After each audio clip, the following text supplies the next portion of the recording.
watching Quad Cities Live. Well, this is the moment many in the Quad Cities have been waiting for since the spring of 2019. Kyle is joining us live from Great River Brewery for the official grand opening.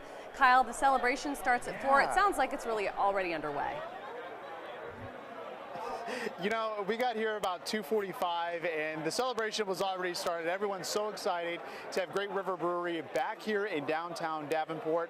Of course, after the devastating floods of 2019, it's kind of the completion here on Motor Row of businesses reopening and coming back to life. So come down, enjoy a brew. I've got a sample of a classic Bavarian sour. Scott Forens is the president of Great River Brewery. Scott, remind me, what is this again? It's classic Bavarian sour. Bavarian sour. It's a strawberry lime ghost.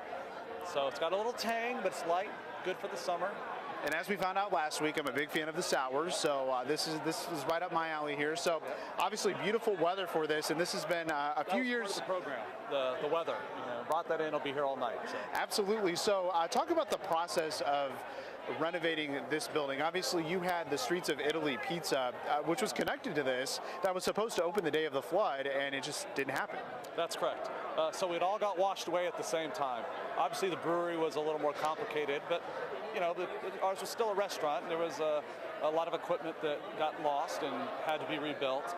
But we ended up with a shell at some point and took everything out, all the equipment, everything, all the way down to the walls. The walls actually were rebuilt and structurally enforced at the beginning. Other parts of the building were in pretty good shape, but we replaced all the windows are brand new.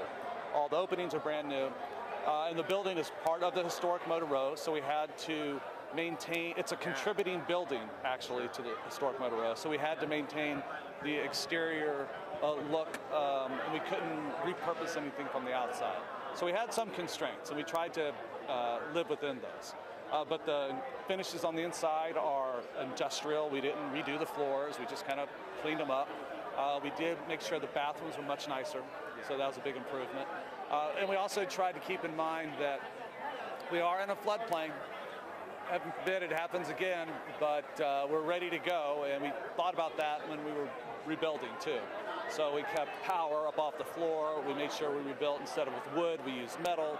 And we have plenty of pallet racking to keep things off the, out of the way of a flood should it happen again. So we will not be gone for 5 years ever. So. And real quick, I mean, you didn't necessarily have this in your plan to do Great River, just kind of fell into your hands, right? That is correct.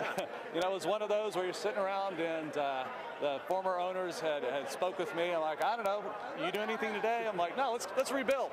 But it was very exciting. We were so excited to be here prior to the flood, and we just felt really good about the location.